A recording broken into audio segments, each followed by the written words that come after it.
Move forward. Don't wait for daylight. We are the light. October 23rd, 1944. The forests of Belgium were thick with fog and thicker still with fear. Across the Siegfried Line, German soldiers crouched in their dugouts, the damp earth pressing close around them. These were veterans of every front men who had faced the Royal Army in the West, the Red Army in the East, and the desert ghosts of North Africa. They had learned to read the rhythm of war, to sense from the stillness of the forest when something terrible was about to happen. But that morning felt wrong. Intelligence reports from Corps headquarters spoke of a new American unit approaching the line. The 104th Infantry Division, the Timberwolves, fresh from the United States, untested, young, unblooded. The German officers exchanged grim smiles. They had seen this before. American enthusiasm, British precision, both had a way of dissolving under artillery and machine gun fire. Green Troops 1, Lieutenant scoffed as he checked his weapon. They'll break by nightfall. What they did not yet understand was that these Americans were led by a man who broke every rule and every expectation. A commander so unorthodox that even his own superiors feared him, not because he was reckless, but because he was right too often for comfort.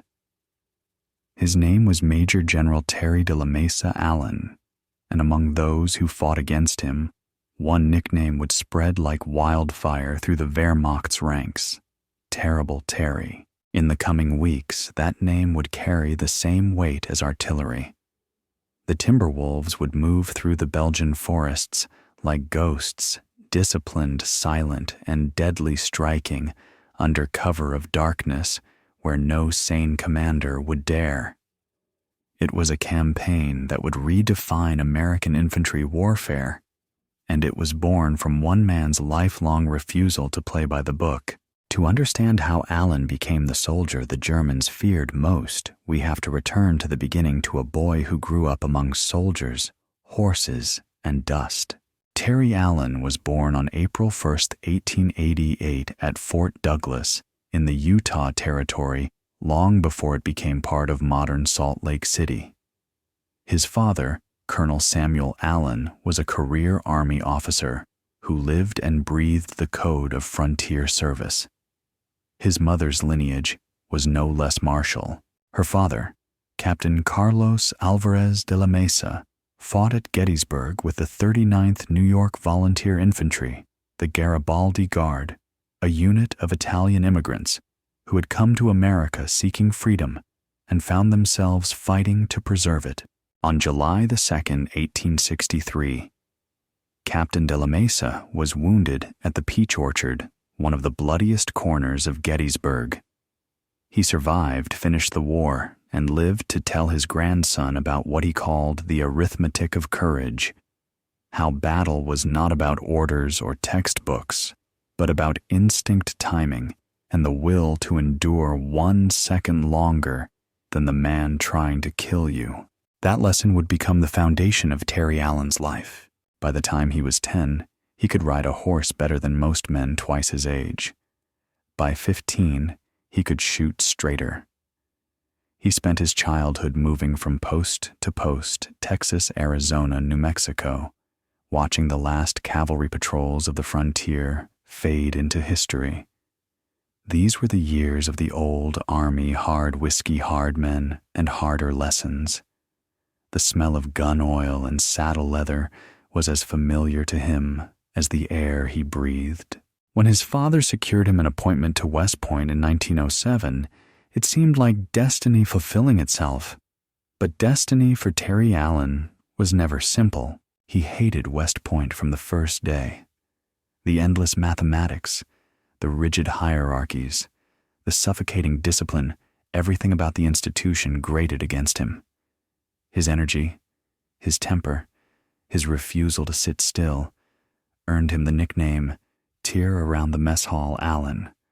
Where others saw military precision, he saw paralysis. In his letters home, he complained bitterly about what he called the disease of overthinking.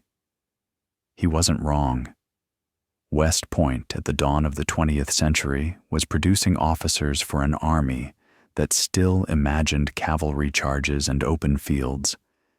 It was an institution designed for structure, not for war as it would become. Allen failed mathematics. He failed gunnery. He failed patience. In 1911, after 4 years of struggle, he was dismissed.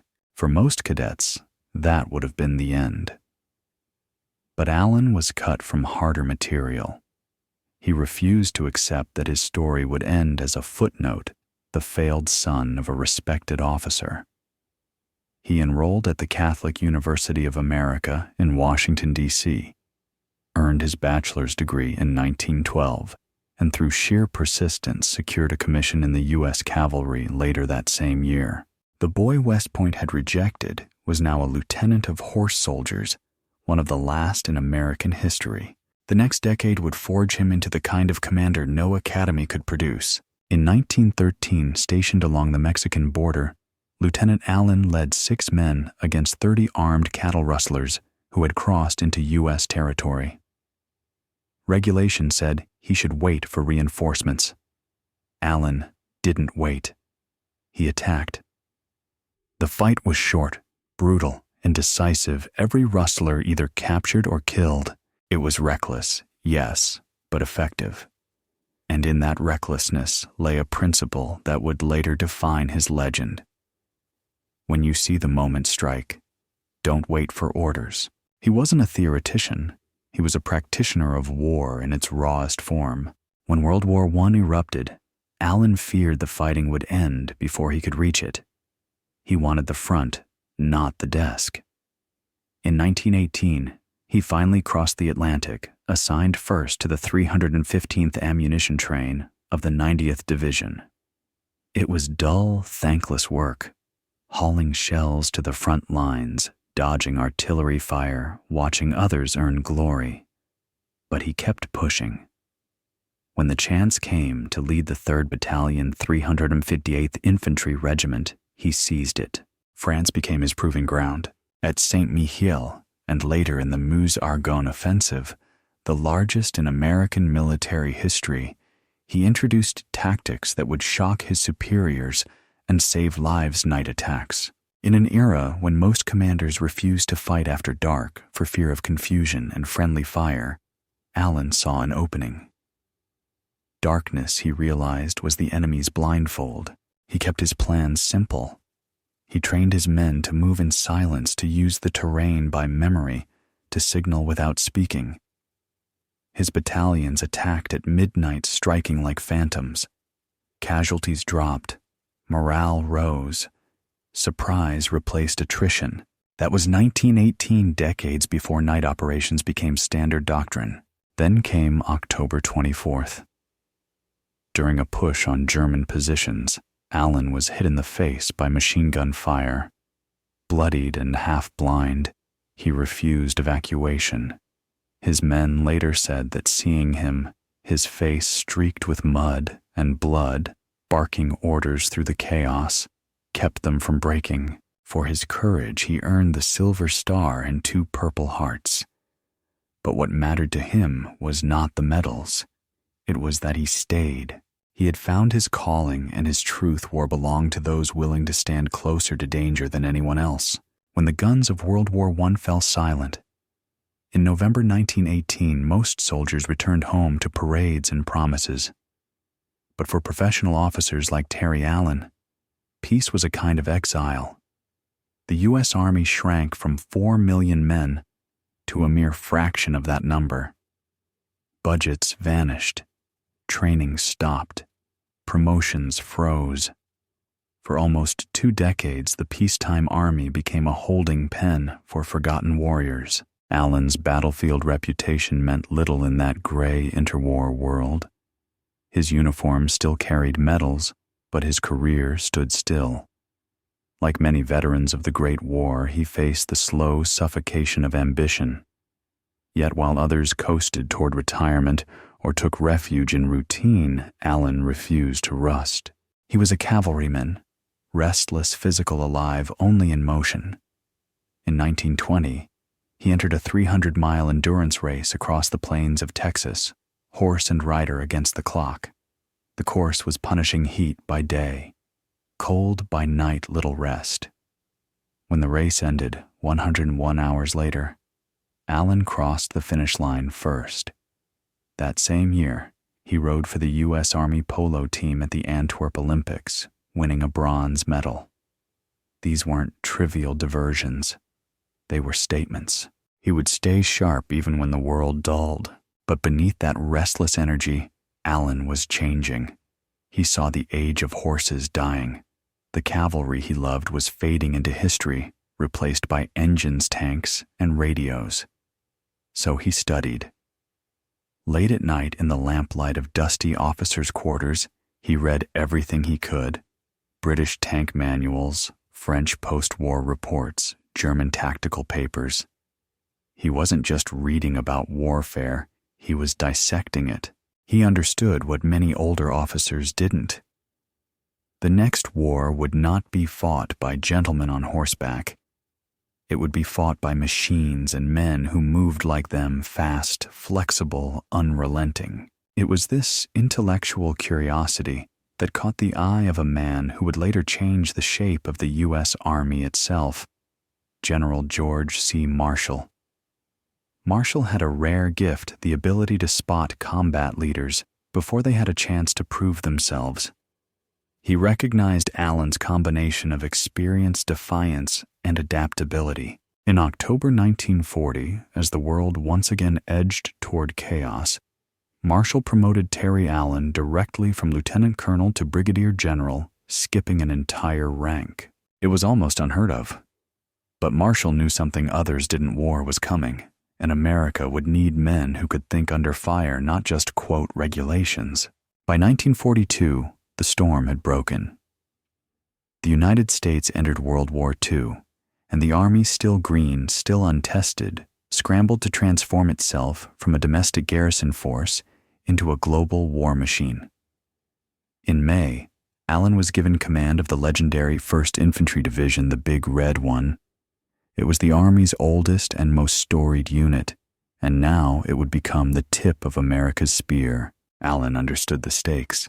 His men were volunteers and draftees, factory workers, farmhand students. They were willing but not yet warriors. He would change that. From the first day of training, he ripped up the book Unconventional Discipline. Where other commanders drilled their soldiers in parade formation and polished boots, Allen focused on movement marksmanship and stamina.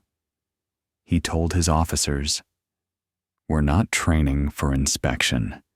We're training to kill Germans."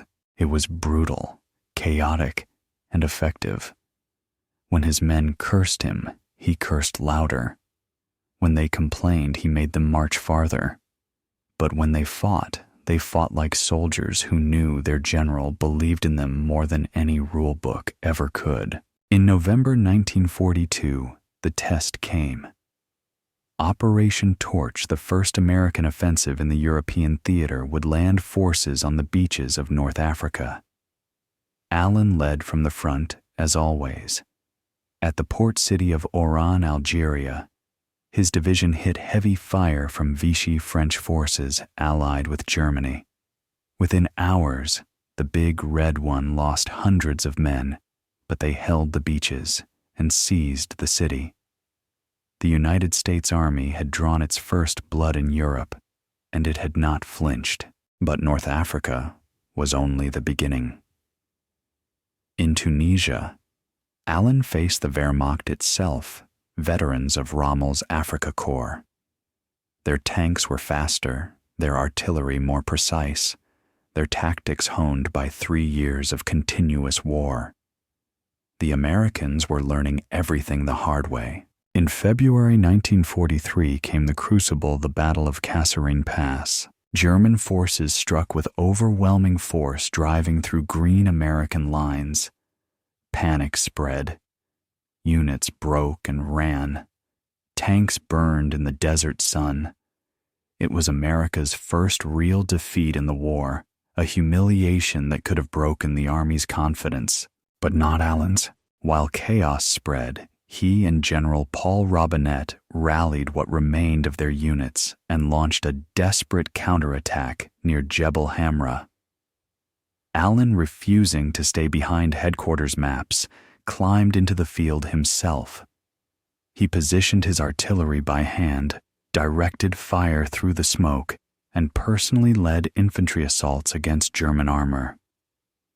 His soldiers watched their general wade through shrapnel and sand, unmoved by the shell fire around him. The line held. That day, the Americans stopped Rommel's advance. It wasn't a victory in the traditional sense, but it was a beginning. The army had learned to bleed and not break, and the reason was leadership. Military historians would later call Kasserine a turning point.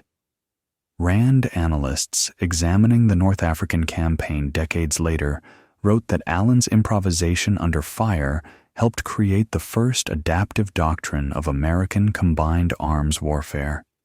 He didn't invent tactics, he translated chaos into action, teaching his men that discipline is not about obedience, but about surviving confusion. A few weeks later came El Guitar, the battle that transformed his reputation from competent commander to legend. It was March 21st, 1943. The sun hammered the desert. German panzers moved in formation, steel silhouettes shimmering against the horizon. For 21 days, the Big Red One fought, bled, and refused to yield. At one point, German armor punched through American lines, and staff officers begged Allen to withdraw the headquarters to safety. He stared at them unflinching. "I will like hell pull out," he said, "and I'll shoot the first bastard who does." Then he walked outside and watched the tanks advance. His composure steadied everyone around him. His men saw their general calm, defiant, immovable, and they held. When the dust settled, the Germans were retreating. El Guitar became the first time an American division had defeated veteran German armor in open battle.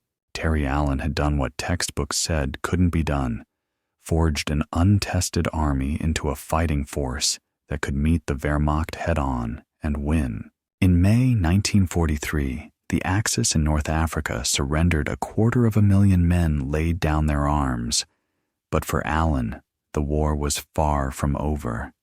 Ahead lay Sicily, redemption, and betrayal. Sicily, the gateway to Europe. In the summer of 1943, the island stood as the next great test for the Allied armies. Operation Husky. The invasion of Sicily would determine whether the lessons of North Africa had truly been learned, or whether America would stumble again against a determined Axis defense. For Terry Allen and the men of the 1st Infantry Division, it was both a chance for redemption and the beginning of a bitter chapter in his career. The Big Red One landed on the beaches near Gela on July 10, 1943. It was one of the most exposed landing zones of the entire campaign. German and Italian artillery had perfect lines of sight, and the ridges overlooking the beaches made any advance a potential slaughter. But this was precisely why General George S. Patton had requested Allen's division. Patton knew that if anyone could break through a kill zone, it was Terry Allen's men trained to move fast, fight dirty, and never look back. The landings went better than expected, but by dawn of July 11th, the true test arrived. German tanks from the Hermann Göring Panzer Division launched a counterattack that threatened to drive the Americans into the sea. Artillery fire raked the beaches. Smoke dust and chaos filled the air. Many units would have broken under that kind of pressure. Allen's men didn't. He ran the battle like a conductor moving among his soldiers with the calm precision of a veteran who had already seen everything once before. Allied naval guns offshore fired directly over the heads of American infantry, so close that men could feel the concussions through the sand. The combination of Allen's coordination and naval firepower turned the tide. The German attack collapsed just short of the waterline. Later, General Omar Bradley, who was on the ground observing, would write, "I question whether any other United States division could have repelled that charge. It wasn't just a victory, it was a signal to both friend and foe that the American army had arrived as a professional fighting force." But the campaign wasn't done testing them. After Gela came the mountains, and in those mountains stood Troina, a medieval town-turned-fortress commanding the roads of central Sicily. The Germans intended to make a stand there. For 6 brutal days from July 31st to August 6, 1943, Allen's division fought its way uphill through withering machine gun fire mortar shells and counterattacks that came like waves breaking against rock. The Battle of Troina became a living nightmare. German troops launched 24 separate counterattacks over 6 days. Every street, every house, every tree line became a kill zone. Artillery shells screamed down on both sides of the ridge. Medics worked in the open because there was nowhere else to go. By the time it was over, some companies had been reduced to half their strength. But Troina fell. The road to Messina opened. The island of Sicily was effectively lost to the Axis. Allen's men were exhausted, but they had done the impossible. 9 months of almost continuous combat, North Africa, Tunisia, Sicily, and they had never failed a single objective. They were now one of the most feared and respected divisions in the Allied army. Yet as fate would have it, victory would not bring reward. It would bring dismissal. On August 9, 1943, while Time magazine hit American newsstands with Terry Allen on its cover, calling him a great division commander in the making, the Army had already relieved him of command. The ink celebrating his achievements was barely dry. The official reason came from Omar Bradley, now a Corps commander. He believed the 1st Division's discipline had deteriorated. Allen's men were fierce in battle, but lax in formalities, unshaven, loud, and contemptuous of bureaucratic rules. They were soldiers molded in their commander's image, more focused on winning than on marching in line. Bradley and others feared that attitude could spread through the army. In private correspondence, Dwight D. Eisenhower and Patton hinted that Allen's removal was pre-planned, not punishment, but policy. He had done his job shaping a division that could win the toughest early battles. But in the long campaign ahead, the high command wanted officers who would fit within a system, not stand defiantly apart from it. In his memoirs, Bradley would later admit, none excelled the unpredictable Terry Allen in the leadership of troops. But he added, neither Terry Allen nor Theodore Roosevelt Jr. possessed the instincts of a good disciplinarian. It was the Army's eternal contradiction. It needed rule breakers to win wars. But once those wars were being won, it needed rule followers to maintain control. Allen's men adored him. They called themselves Allen's Army and swore no other general could lead them the same way. Many wept when the order came down. Roosevelt Jr., his equally charismatic deputy, was relieved alongside him. Together, they walked off the field, saluted their men one last time, and disappeared into history, or so it seemed. Allen could have retired then, bitter, disillusioned, and still famous. Instead, he did what he had done his entire life, started over. By October 1943, stripped of his division and his reputation questioned, he accepted a demotion and took command of the 104th Infantry Division, a unit still training in Oregon. Its soldiers were raw young and untested, the kind of men Allen's former enemies in the Wehrmacht had mocked as green Americans. But Allen didn't see weakness. He saw a possibility. He told his new officers, "You are not going to be good. You are going to be the best. And we are going to do it the hard way in the dark." He wasn't exaggerating. Allen decided to make the 104th something entirely new, a division trained specifically for night fighting. While most divisions drilled for 10 to 12 hours a week, the Timberwolves trained for 30 to 35. They moved through forests in total darkness, using only compasses and whispered signals.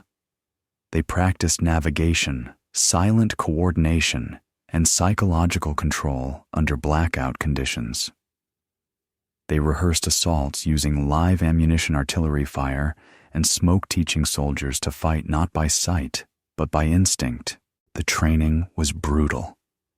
Men stumbled through mud and rain at 3 a.m., exhausted and freezing, but Allen drove them forward.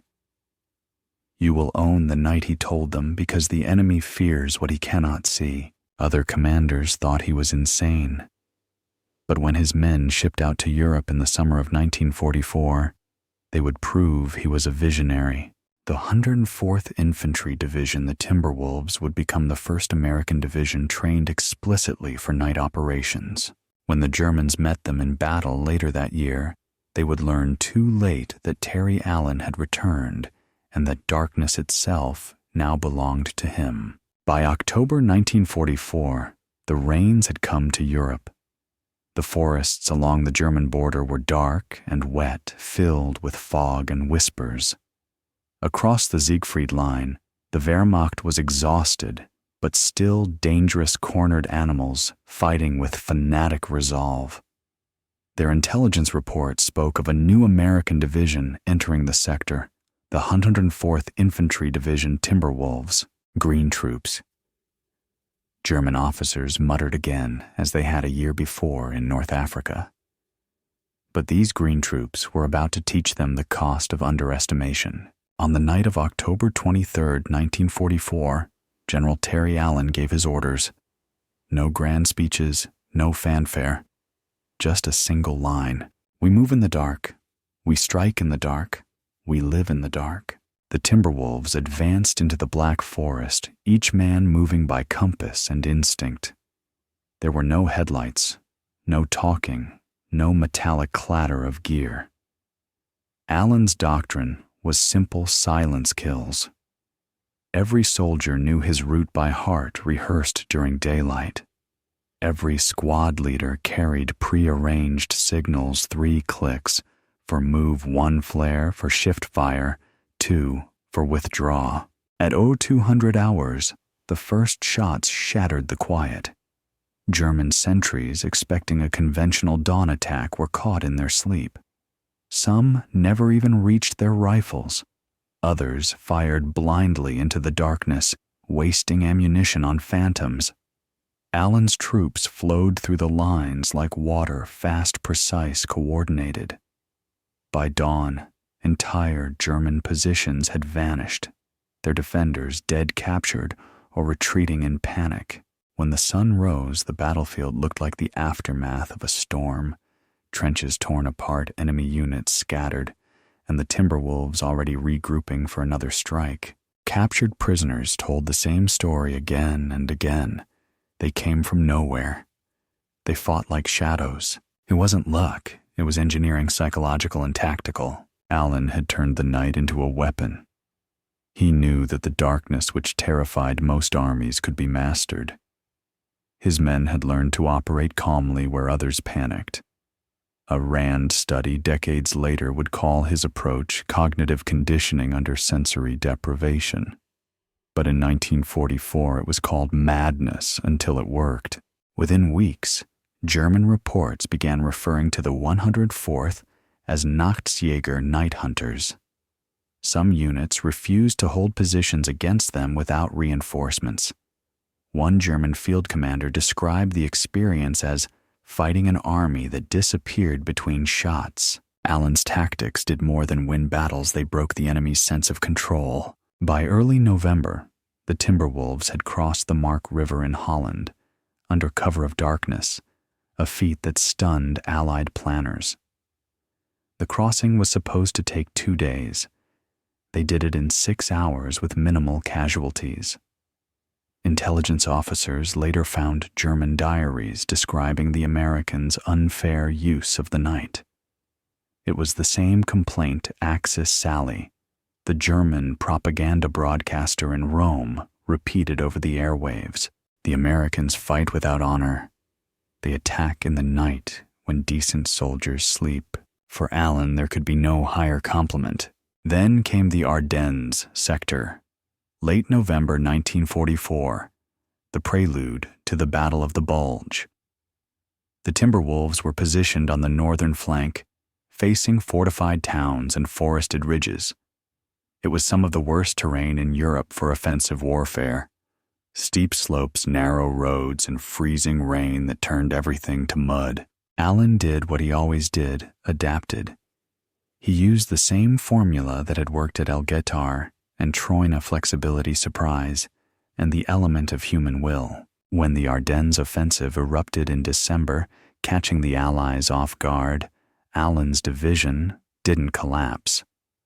For 70 days from December 15, 1944 to February 22, 1945, they absorbed the shock of relentless German counterattacks, held their lines, and prevented the Wehrmacht from widening its breakthrough. In his post-war debriefing, Allen described it coldly. "We fought them until they had nothing left to throw." The Timberwolves had become professionals of endurance men, shaped not by discipline alone, but by faith in their own preparation. After the Bulge, Allen didn't let them rest. On February 23, 1945, he ordered the division across the Roer River under enemy artillery. Once again, at night. Once again, successfully. Then came the Rhine. Crossing into Germany proper changed the tone of the war. Villages burned, civilians fled. The facade of Nazi invincibility collapsed as Allied columns poured eastward. Yet Allen's discipline unconventional, though it was held firm. He allowed no looting, no cruelty, no chaos. To his men, he said, "We're not here to take revenge. We're here to finish the job." In March, they reached Cologne, one of Germany's great cities. The fighting was fierce street to street, but the Timberwolves took it by March 5th. 17 days later, they crossed the Rhine, a river that had stopped empires for centuries. To the Germans, it was unthinkable that American infantry could breach it so quickly. To Allen, it was just another night's work. By April, the 104th was advancing faster than any division in the theater. In 9 days, they moved 193 miles through towns across rivers over the ruins of a collapsing Reich. They liberated thousands of prisoners, seized munitions depots, and destroyed German rear positions with surgical precision. But the moment that would mark the division, and Allen himself forever, came on April 11, 1945. The Timberwolves, advancing near Nordhausen, stumbled upon a concentration camp. It was called Dora Mittelbau, a subcamp of Buchenwald. The men had heard rumors of German atrocities, but nothing could have prepared them for what they found: thousands of corpses, skeletal survivors too weak to stand, and the smell of death thick enough to choke. Allen, hardened by years of combat, was visibly shaken. He ordered every available camera to record the evidence. He summoned local German civilians and forced them to walk through the camp. Some claimed ignorance. Allen didn't care. He made them dig graves for the victims. Later that evening, he told his staff quietly, "This is why we fight. Don't ever let anyone forget this place."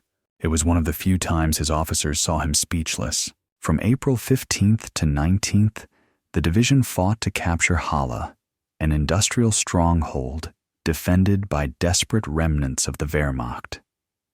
Street by street, they cleared the city, blasting through barricades and basements.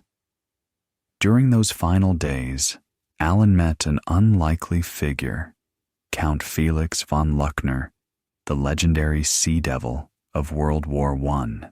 The old naval officer, now in his 60s, approached under a flag of truce to negotiate the city's surrender, an act that saved thousands of civilian lives. Allen agreed, and in a symbolic gesture, later made von Luckner an honorary colonel of the 104th Infantry Division. two old warriors from different wars united by the instinct to spare needless death. By April 26th, the Timberwolves reached the Elbe River and linked up with Soviet forces advancing from the east. The announcement went out from Washington, London, and Moscow simultaneously. The Third Reich was split in two. For Allen, it was vindication. His division had been in continuous combat for 200 days. Not one major objective failed. Not one attack was repulsed. The Germans had learned to fear the night because Terry Allen had taught his men to master it. When the guns finally fell silent in Europe, the men of the 104th Infantry Division were ghosts of themselves, hollow-eyed, lean, and wired with the reflexes of soldiers who had lived too long in darkness. 200 days of continuous combat had made them legends. They had liberated cities, crushed counterattacks, and uncovered the worst crimes of the century. They had proven that the United States could not only fight the Germans, it could outthink them, outmove them, and outlast them. For General Terry Allen, it was vindication. The very traits that had gotten him fired in Sicily, his defiance, his disdain for bureaucracy, his obsession with realism, had become the foundations of his success. He had built an elite division from scratch and turned untested boys into the most efficient night-fighting force of the Western Front. Even his former detractors were forced to admit it. In early 1945, General Omar Bradley, who had once relieved him of command, visited the Timberwolves' headquarters after the capture of Cologne. He watched Allen's men disciplined, confident, quietly professional, and saw something familiar. The report he filed later was short, but it said everything. "Terry, I am pleasantly surprised to see these young Timberwolves of yours already ranked along with the 1st and the 9th as the finest assault divisions in the European theater." The irony wasn't lost on anyone. Bradley was praising a man he'd dismissed 2 years earlier. The 1st Division, Allen's old command, the Big Red One, and the 9th Division, both seasoned by years of combat, were the benchmark of excellence. For a unit that had been in battle less than 5 months to be ranked beside them was almost unthinkable. Allen's response was pure Terry Allen. Brad, the 1st and the 9th are in damned fast company. It wasn't arrogance. It was truth spoken with a grin. He knew what his division had accomplished, and he knew what it had cost. The war in Europe ended on May 8, 1945. The world celebrated, but for men like Allen, peace brought no comfort. He had spent his entire adult life in uniform, training, leading fighting. Now, the fighting was done. He returned to the United States a national hero, though not one entirely embraced by the institution he had served. He retired from the Army on August 31, 1946, with the rank of Major General, one step below the 3-star rank that many believed he had earned a dozen times over. His record was unblemished. Every major objective achieved, every division he led transformed into an elite formation. Yet the bureaucracy of peacetime had little use for soldiers like him. He was too direct, too coarse, too honest. The peacetime army wanted polished diplomats in uniform, not the raw battlefield pragmatists who had won the war. Still, even his critics respected the results. The U.S. Army's post-war evaluation of divisional performance ranked the 104th among the top 3 in the European theater for operational efficiency. Rand historians later wrote that Allen's doctrine of offensive minimalism, keeping tactics simple under chaos, became an unspoken foundation of post-war infantry training. His night-fighting curriculum was studied at Fort Benning well into the 1950s and directly influenced NATO's tactical manuals during the Cold War. But behind the accolades, Allen remained haunted. His public persona, the swaggering, whiskey-drinking general who cursed like a sergeant and disdained the parade ground, masked something quieter and heavier. Those who knew him after the war described a man who carried ghosts. He spoke little about Nordhausen, but sometimes he would stop mid-sentence and say, "I can still smell it." His soldiers had buried thousands of bodies there. He had seen what evil looked like when stripped of excuses. There was also another more personal wound, one that came not from the enemy, but from within the army he had served. The High Command had never forgotten his rough edges. His file, still marked with notes from Eisenhower's staff, described him as unorthodox and at times undisciplined. When promotion boards met after the war, Allen's name was discussed but never advanced. The general who had beaten the Wehrmacht twice over was quietly passed over for lieutenant general. For him it was not a matter of rank, it was principle. He once told a reporter from the El Paso Herald, "I didn't fight to wear stars. I fought to bring my boys home." And yet those boys defined his legacy. The soldiers of the 1st and 104th Divisions never forgot him. In reunions for decades afterward, they referred to themselves as Allen's men. They would toast him with whiskey and tell the same stories, the night marches, the rain, the endless drills that had saved their lives. War correspondent Ernie Pyle, the beloved chronicler of the front lines, captured Allen better than any historian ever could. Major General Terry Allen was one of my favorite people, partly because he didn't give a damn for hell or high water, partly because he was more colorful than most, and partly because he was the only general outside the Air Forces I could call by his first name. Pyle went further. If there was one thing in the world Allen lived and breathed for, it was to fight. He had been shot up in the last war, and he seemed not the least averse to getting shot up again. His pattern for victory was simple: just wade in and murder the hell out of the low-down, good-for-nothing so-and-sos. Allen didn't deny it. He laughed when he read Pyle's piece and said, "That about sums it up." But beneath the bravado lay something almost tender, a deep loyalty to the men he led. Unlike many generals, he never lived far from his soldiers in the field. His command posts were often within artillery range. His mess tent served the same rations as the front line. He slept in foxholes more often than officers' quarters. That proximity forged a bond rare in any army, a sense among his troops that their general was one of them. When the war ended, he settled in El Paso, Texas, near Fort Bliss, where his father had once served. It was fitting the cavalryman returning to the desert frontier of his youth. He lived quietly, occasionally visiting West Point for lectures or reunions. Ironically, the institution that had once expelled him now honored him with an award in his name, the General Terry de la Mesa Allen Award, given to the cadet with the highest rating in military science. It was a final act of reconciliation, the Academy admitting that the student it once failed had become one of its greatest products. But peace is not kind to warriors. On October 17, 1967, tragedy struck. Allen's only son, Lieutenant Colonel Terry de la Mesa Allen Jr., was killed in Vietnam. He was commanding the 2nd Battalion, 28th Infantry Regiment, the very same regiment his father had led decades earlier in France.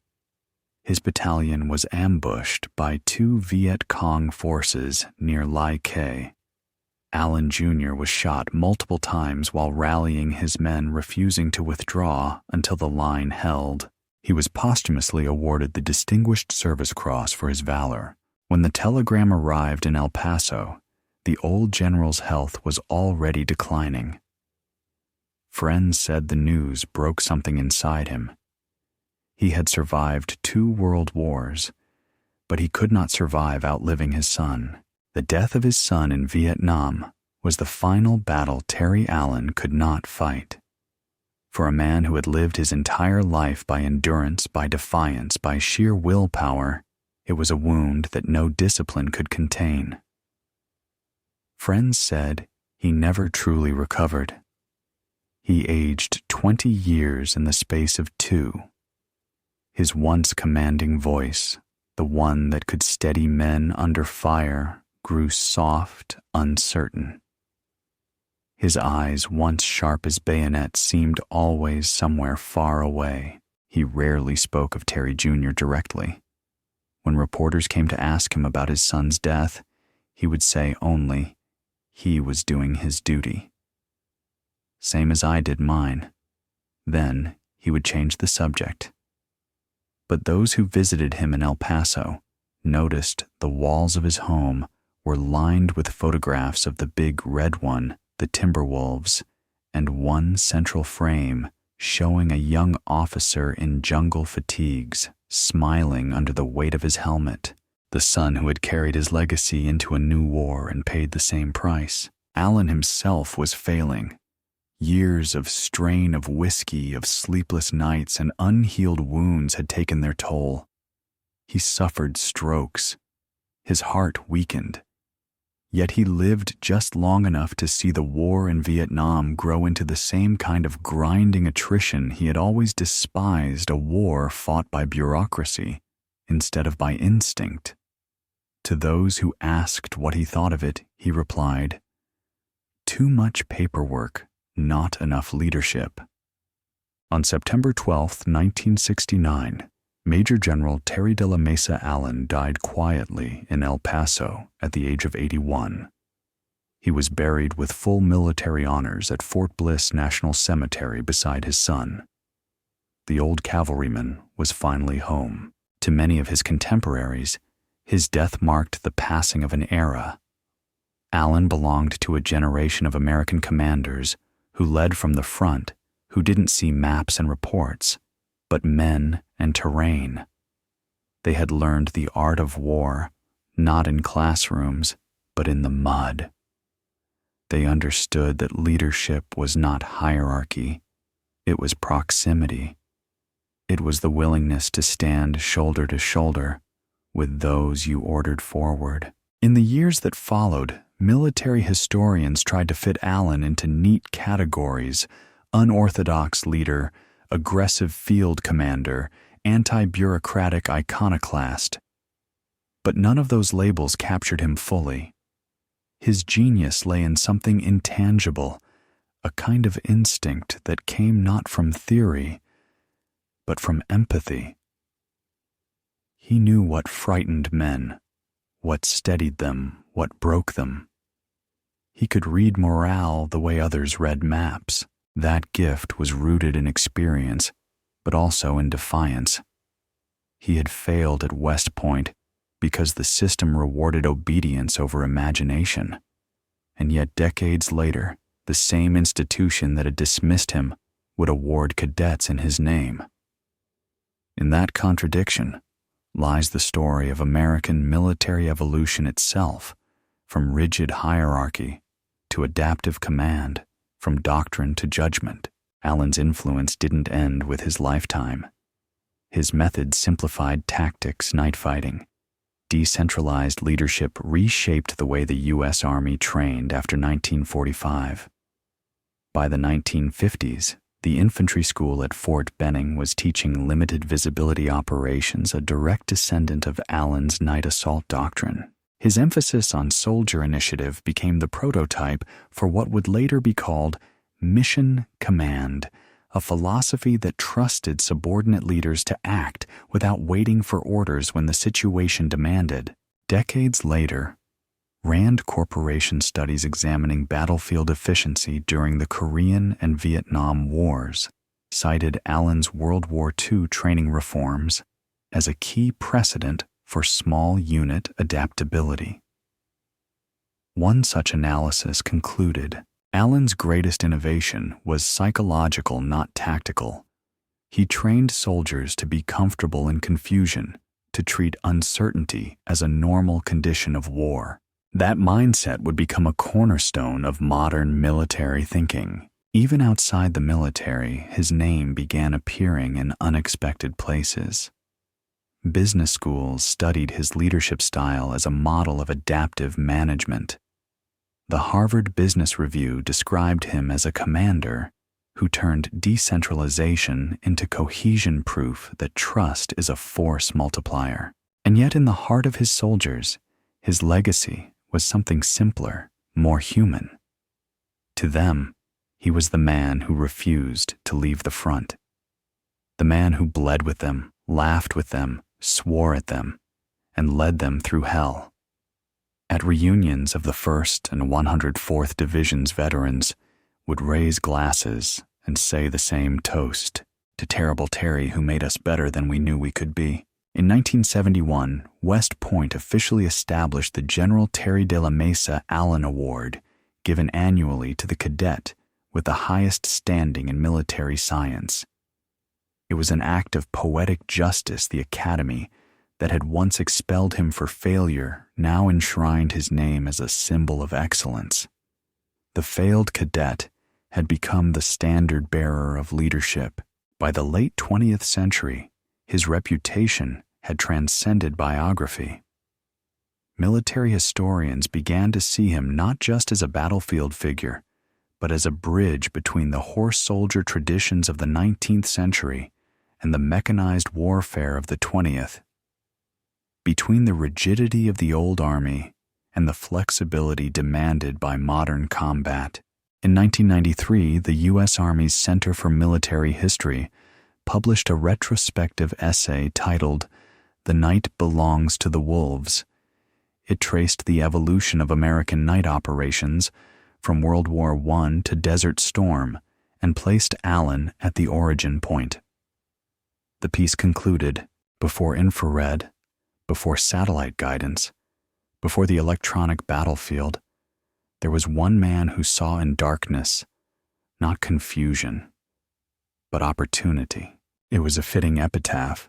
The German officers who once called him Der Schreckliche Terry, Terrible Terry, had not feared him because of cruelty or brutality. They feared him because he changed the rhythm of war. He made night unsafe unpredictability normal, and fear itself a weapon. And yet, those who served under him remembered something else entirely. The man who told them jokes in foxholes, who shared his rations, who stood still under fire so they wouldn't run. The man who once said, "If I'm wrong, I'll die with you. If I'm right, we all go home." That was Terry Allen, the soldier who never stopped fighting even when the war was over. In the years that followed his death, the legend of Terry Allen grew quieter but deeper, like a current running beneath the surface of American military history. His name faded from public speeches and glossy textbooks, but in the places where real soldiers studied the war colleges, the training fields, the after-action reports, his shadow remained. It wasn't only that he had won battles. Plenty of generals had done that. It was that he had rewritten the emotional grammar of leadership. Before, Allen American command doctrine treated morale as something to be enforced. After Allen, it was something to be cultivated. He understood something that even the most modern management theories still struggle to articulate, that loyalty cannot be demanded, it must be earned through shared hardship. His men didn't follow him because of rank. They followed him because he had proven again and again that he would bleed beside them. That kind of leadership doesn't produce perfect soldiers. It produces human ones, fallible, emotional, stubborn, and unstoppable. In that sense, Terry Allen was the prototype for the post-war American warrior, pragmatic, irreverent, and unafraid of bending the rules when the rules made no sense. He belonged to the same lineage as Audie Murphy and Hal Moore, who embodied the paradox of American combat discipline, born from defiance. But to understand his true legacy, one has to look at the two armies he built. The 1st Infantry Division, the big red one, was already a proud formation when he took it a machine built for parade grounds and tradition. Allen turned it into a weapon. Under his command, it learned to fight with speed, flexibility, and fury. Those lessons carried forward. When the division landed at Omaha Beach in 1944, a year after Allen's dismissal, many of its officers were still his protégés. They applied his training the emphasis on initiative, the disdain for hesitation, and turned disaster into progress. Historians later observed that without Allen's earlier reforms, the Big Red One's performance on D-Day might have collapsed under the chaos of the first waves. In that sense, he was present even when he wasn't there. The 104th Infantry Division, meanwhile, became a symbol of something entirely new, the democratization of professionalism. Its soldiers were not elites, not West Point graduates or career men. They were mechanics clerks and farmhands who had been transformed into the most efficient night-fighting force on the Western Front. Allen had proved that elite performance wasn't about pedigree. It was about preparation. Modern military sociologists still cite the Timberwolves as an early case of training-based meritocracy, a concept that shaped the volunteer force decades later.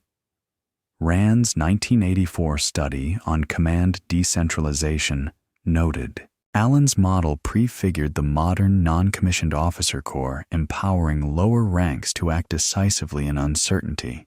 He shifted the culture from obedience to initiative. Even corporate leadership literature would later draw from his methods. Management experts studying battlefield cohesion found that Allen's insistence on shared discomfort, eating, sleeping, and enduring, as the men did, created a level of trust that no formal incentive system could replicate. The U.S. Army War College later summarized it succinctly. Allen led downward as much as upward. He served his subordinates as fiercely as they served him. But his influence didn't stop at doctrine. It reached into ethics. The liberation of Nordhausen changed the way the U.S. Army documented war crimes. Allen's decision to force local German civilians to witness the camp to make them see the consequences of their government's silence set a precedent that became standard Allied policy in occupied Germany. When prosecutors later assembled evidence for the Nuremberg trials, they cited photographs and testimonies gathered by Allen's men in April 1945. He had understood instinctively that truth, like warfare, had to be confronted head-on. The years following his death saw the United States enter new kinds of wars, Korea-Vietnam, and later conflicts defined by guerrilla tactics and uncertainty. In each, echoes of Allen's philosophy resurfaced. The U.S. Army's FM 105 Field Manual, revised in 1976, introduced a doctrine called active defense. Embedded in its language was Allen's core belief that confusion is not a failure of command, it is the natural state of war, and those who master it prevail. Even the modern mission command principle, trust-based leadership allowing small unit autonomy, carries his fingerprints. When NATO formally adopted it in 2009, senior officers cited its intellectual lineage back to early American field commanders who had emphasized initiative. Among them, Allen Patton and Ridgway. And yet, for all his impact, Allen remained an outsider to the establishment, a kind of ghost general, more revered by sergeants than by historians. He never became a household name like Patton or Eisenhower, partly because he didn't cultivate fame, and partly because his victories lacked spectacle. His wars were fought not in sweeping tank maneuvers, but in darkness, silence, and discipline. He represented something less cinematic, but more enduring, the craft of war, not its theater.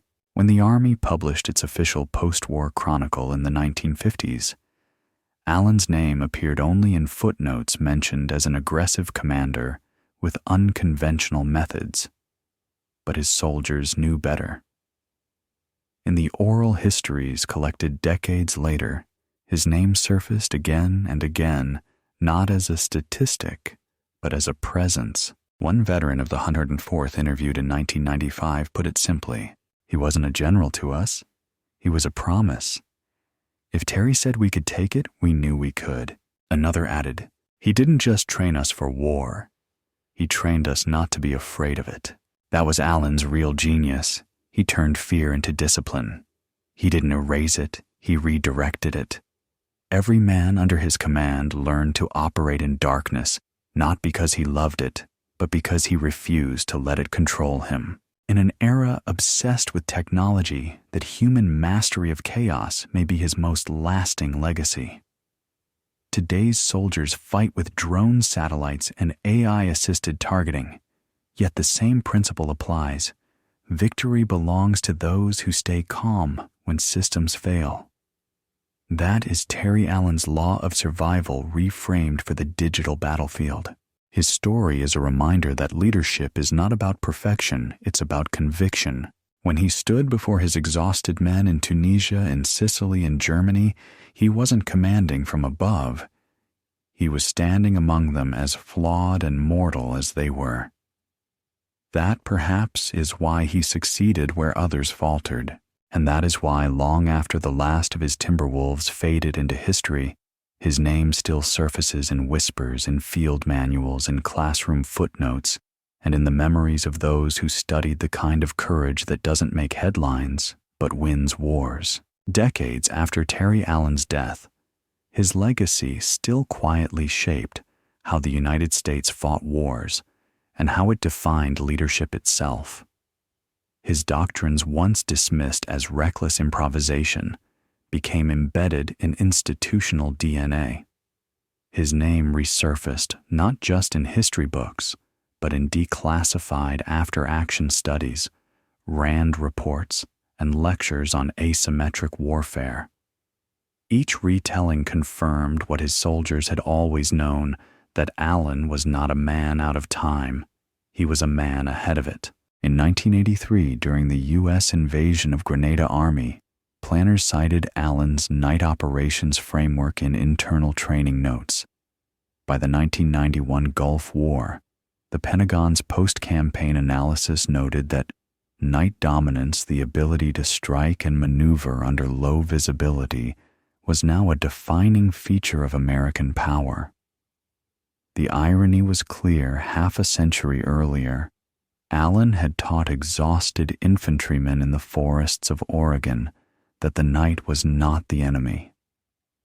Now it was the American domain. The night belonged to the Timberwolves, and by extension to every U.S. unit that came after. Yet even as his tactics evolved into doctrine, his ethos, the human side of command, remained the more elusive inheritance. Military academies and think tanks struggled to translate what Allen embodied into measurable standards. You can quantify readiness marksmanship logistics, but how do you measure a general who could walk into a foxhole, light a cigarette, and somehow make men believe they would survive? Colonel Robert S. Allen. No relation who served as a journalist embedded with multiple divisions once wrote, "Terry Allen was the kind of commander who could make fear seem like just another order to follow." That sentiment appears again in a 2004 U.S. Army War College paper titled Charismatic Pragmatism, the Allen Model of Field Leadership.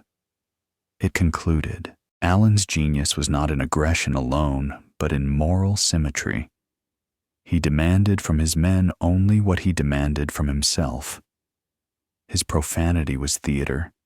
His courage was fact. Even in the broader strategic sense, Allen's thinking anticipated the realities of 21st century warfare. His distrust of rigid hierarchy, his insistence on empowering junior officers and NCOs prefigured the decentralized network warfare now used by Special Operations Forces. RAND's 2017 report, Adaptive Command in Contested Environments, traces this lineage, explicitly noting that Allen's small unit autonomy embodied the earliest American prototype of distributed decision-making under chaos. But it wasn't only soldiers who drew lessons from him. Corporate strategists, humanitarian organizations, and even sports leadership programs adopted his philosophies. Harvard's Kennedy School of Government listed Allen-style situational command in its 2008 executive leadership curriculum. The case study summarized his approach as mission clarity without micromanagement. His ethos also reached far beyond America. During the late 1980s, NATO officers visiting the U.S. Infantry School studied Allen's training methods for implementation in Cold War Europe. They noted that his doctrine of offensive unpredictability, moving fast and striking from darkness, could counter Soviet numerical superiority. The German Bundeswehr, once his adversary, adopted similar night attack protocols in their Panzergrenadier units. In a sense, the enemy that once feared him had become his student. There was a bitter poetry in that. Even modern data confirms his impact. A 2022 analysis by the U.S. Army's Center for Lessons Learned found that night operations accounted for nearly 70% of American tactical advantages during conflicts from Desert Storm to Afghanistan. The report credited historical precedents dating back to General Terry Allen's innovations with the 104th Infantry Division during World War II. Allen's intellectual fingerprints reached places even he might never have imagined. In 2019, when NASA's Artemis program designed contingency plans for lunar surface operations under low-light conditions, a small internal team used Allen's night combat principles as analogs for crew coordination under sensory deprivation. One memo opened with a simple line, "We are not afraid of the dark, we train in it." It was the Timberwolf creed reborn in space. And yet, despite this sweeping influence, Terry Allen himself remained strangely underrecognized in mainstream popular culture. Hollywood preferred Patton's theatrics, MacArthur's arrogance, Eisenhower's diplomacy. Allen's wars were too raw, too human, too unglamorous. There were no grand speeches, only exhaustion, dirt, and unshakable resolve. But among the men who had served under him and the historians who studied their testimonies, his legend endured. In 1995, a reunion of the 104th Division in Portland drew aging veterans from across the country. Many arrived in wheelchairs, others with oxygen tanks.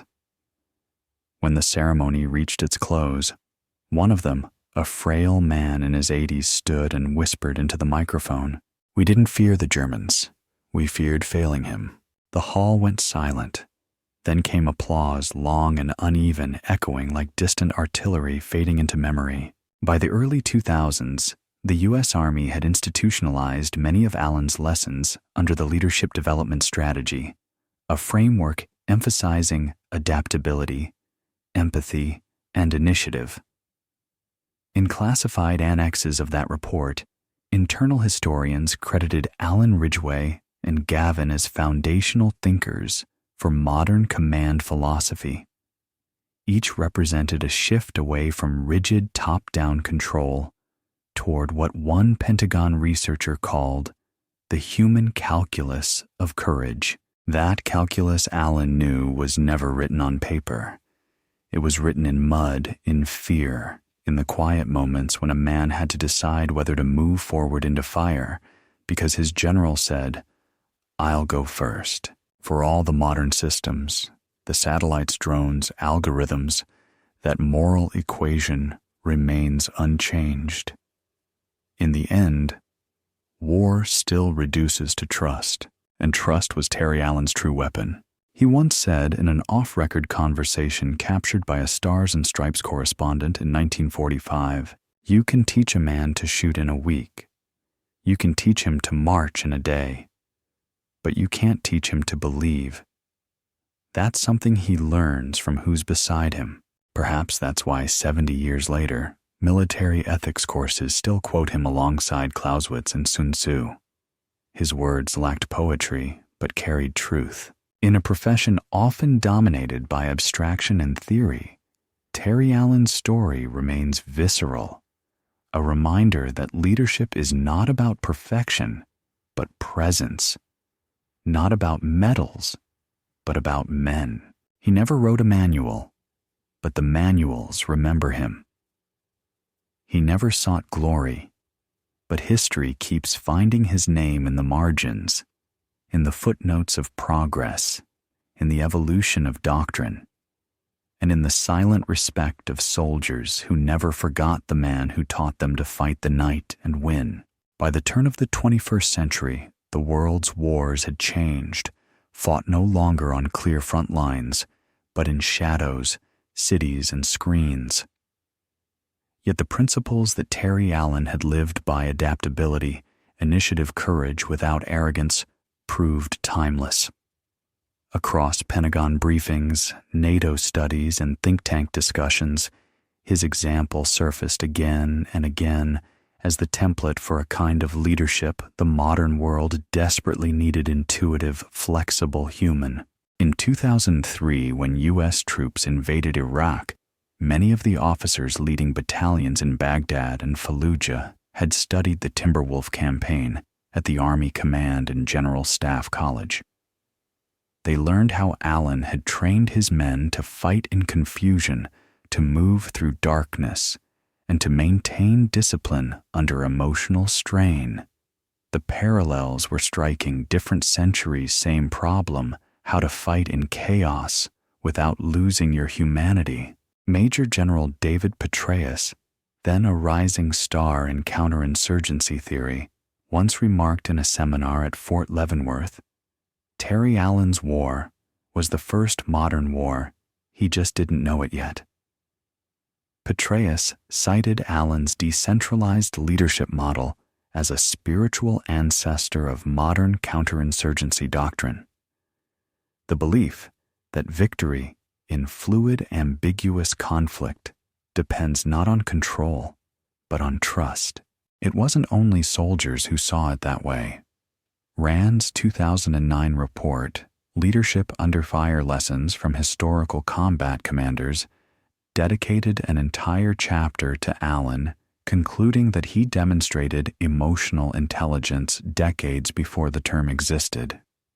The study noted that his approach to discipline, firm but personal, produced unusually low desertion rates and high morale even during prolonged combat. His influence echoed too in places far removed from the battlefield. In the private sector, executives and crisis managers studied his command ethos as a model for leading under pressure. Harvard Business Review revisited him in 2011 in an article titled "The Knight Commander: How War Lessons Shape Resilient Leadership." It described Allen as a case study in trust-based adaptability, a commander who created clarity through chaos. But for all the acclaim, there was still something elusive about his legend. It was as though Allen's greatness resisted full domestication, a wildness that couldn't be packaged into doctrine or leadership slideshows. His men had called him Terrible Terry, not because he was cruel, but because he was relentless, both in battle and in belief. He terrified mediocrity. In 2014, the U.S. Army's Center of Military History unveiled a permanent exhibit at Fort Benning titled "The General Who Owned the Night." The opening display showed a massive photograph of Allen standing in the Sicilian dust sleeves, rolled uniform-torn cigarette between his fingers, looking at a map on the hood of a Jeep. Behind him, soldiers waited, calm, confident, ready. The caption read, "Discipline is not fear, it's faith in each other." That quote wasn't from a general's memoir. It was something Allen had said quietly to a young lieutenant in Tunisia in 1943, recorded in the officer's journal. For years it was forgotten. Now, It stood as the exhibit's theme, a testament to the belief that the real strength of an army isn't in its orders, but in the invisible bonds between men. The deeper historians looked, the more they realized how much of Allen's genius lay in his contradictions. He was a devout Catholic who swore like a sailor, a strategist who distrusted staff officers, a man of structure who thrived in chaos. He was both the system and its rebellion. That paradox made him modern, because in today's world where commanders manage drone feeds and cyber networks, and CEOs make real-time decisions under data overload, Allen's kind of leadership is the one that endures the ability to make a decision when there's too little information and too much fear. In 2020, the Rand Corporation revisited his career again in a report titled Human Resilience in Complex Operations. It compared Allen's Timberwolves to elite units of the digital era, such as special operations teams in Afghanistan, noting that both groups thrived on small team autonomy and psychological endurance. The study concluded, the enduring lesson of General Terry Allen's command is that leadership cannot be automated. It is an active presence, the human signal amid the noise. That same year, the COVID-19 pandemic tested governments and organizations in ways eerily reminiscent of wartime stress. In crisis management workshops worldwide, Allen's philosophy lead from the front act, in uncertainty, trust your team resurfaced as a guiding principle. The U.S. Army even included his story in the adaptive leadership module of its remote training programs. One colonel reportedly told his students, "If you want to know what courage looks like, study the man who taught Americans to fight in the dark and to win." Outside the military, the 104th Infantry Division Association continued to preserve his memory. Each year, on October 23rd, the anniversary of the Timberwolves' first combat surviving veterans and their families gather at memorial sites across the United States. They light candles, tell stories, and read from Allen's field notes. One passage written in his own hand in 1944 is always recited aloud. You can learn everything about war except how to stop being afraid. That part you have to do scared. Those words, raw and human, summarize everything about him. They remind new generations of soldiers and citizens that bravery isn't the absence of fear. It's action in spite of it. Even Germany, once his fiercest enemy, has quietly honored him. In 2019, the German Army Historical Museum in Dresden opened an exhibition on Allied commanders who earned respect from both sides. Among the photos of Eisenhower and Patton hung a black and white portrait of Allen with a caption in German, "Der Mann, der uns den Schlaf nahm," the man who took away our sleep. There his story came full circle. The men who had once feared him now studied him, not as an adversary, but as an example of courage, creativity, and moral clarity. In many ways, Terry Allen's ghost still walks the dark forests of Belgium and the burning sands of North Africa. His story is not a monument of granite, but of memory carried in the minds of those who learned that victory often begins with a single question. What if we can do more than we think? The answer for Allen was always yes, no matter how dark it got. By the dawn of the information age, when war had become a digital theater of screens and sensors, the figure of Terry Allen seemed like a relic, a dusty general from a black and white photograph. Yet the more complex warfare became, the more his principles re-emerged as antidotes to modern over-engineering. In 2025, U.S. Army Training and Doctrine Command published a think piece titled "The Human Factor in Algorithmic War." It opened with a quote from Allen that had circulated for decades in officer schools. "Maps don't win battles, men do." The paper argued that as artificial intelligence began planning operations and drones replaced scouts, The human element, intuition, empathy, adaptability would again become the decisive variable. Allen had understood that 80 years earlier. He had built an army around it. In this new century, his life was dissected not just by historians, but by behavioral scientists, data analysts, and even AI ethicists. The Rand JSTOR project on decision-making under uncertainty used Allen's battlefield logs to test predictive leadership models. The result was humbling computer simulations that tried to imitate his real-time decisions, failed nearly 60% of the time because they could not replicate trust. The machine could calculate risk. It could not inspire belief. That gap, the moral space between algorithm and instinct, is where Terry Allen still lives. He embodied a truth the modern world keeps rediscovering: that technology changes everything except courage. He had no sensors, no satellites, no AI support. All he had were maps smudged by rain radios that failed in the smoke, and the faith of tired men who believed that if their general was still standing, then so were they. The Army's newest leadership curriculum now calls that phenomenon empathic command. Its origins trace directly back to Allen's Timberwolves, a unit that proved ordinary people trained with realism and led with humanity could perform superhuman acts. In a lecture at the U.S. Army War College in 2023, General Laura Richardson summarized it simply: Allen showed us that fear is a resource. Harness it, and it becomes focus. That idea has crossed disciplines.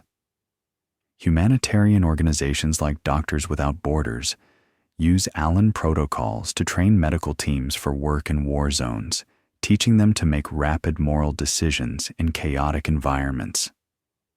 The World Bank even cited his doctrine in a 2022 resilience report on post-conflict reconstruction, arguing that community trust functions much like battlefield morale, an invisible infrastructure. Meanwhile, popular culture has slowly begun to rediscover him. Streaming documentaries have framed him as the anti-Patton a soldier's general who valued grit over grandeur. In one 2024 BBC series, a historian described him as the man who retaught America how to lead without shouting. The series intercut grainy war footage with interviews of modern soldiers trained in his methods. One young officer said, eyes gleaming in night vision green, "Every time I walk into the dark, I think of the Timberwolves, but perhaps the most moving tributes still come from those who owe him their lives by extension descendants of the men he led through North Africa, Sicily, and Germany." At reunions, grandchildren recite letters their forebears wrote home. One from 1943 reads, "We're tired, hungry, and scared, but the old man says we're winning. So we are." That belief, irrational, fierce, unbreakable, was Allen's greatest weapon. When scholars debate the moral complexity of 20th century warfare, they often separate tacticians from humanists. Allen defies that division. He was both a killer and a caretaker, a destroyer who understood the value of mercy. He ordered civilians into the camps they had ignored, not out of vengeance but out of justice. He knew that for war to mean anything, truth had to be seen. In the end, what survives of him is not a record of victories, but a pattern of thinking, a refusal to accept that darkness belongs to the enemy. Whether that darkness was literal in the forests of Belgium or metaphorical in the moral chaos of command, he taught generations that it could be mastered. The modern Army's motto, "Be ready, be there." Be the difference echoes his ethos: readiness, presence, responsibility. The same triad he lived by. In a world now dominated by predictive analytics and remote warfare, Allen's ghost stands as a counterweight, reminding commanders that war will always come down to a human heartbeat, a hand signal in the dark, a choice made without certainty. If he could see the satellites orbiting overhead, the drone feeds lighting up control rooms, the algorithms calculating probabilities, he might laugh his gravelly laugh and say, "That's all fine, just don't forget to look your men in the eyes." Because that ultimately was his creed. Leadership is not a command, it's a covenant. So, when the last of his timber wolves faded into history, their story did not end. It became a living manual written not in ink, but in endurance. The night still belongs to those who have the courage to enter it first, and somewhere in that dark silence between orders and action, the voice of terrible Terry still echoes low, steady, defiant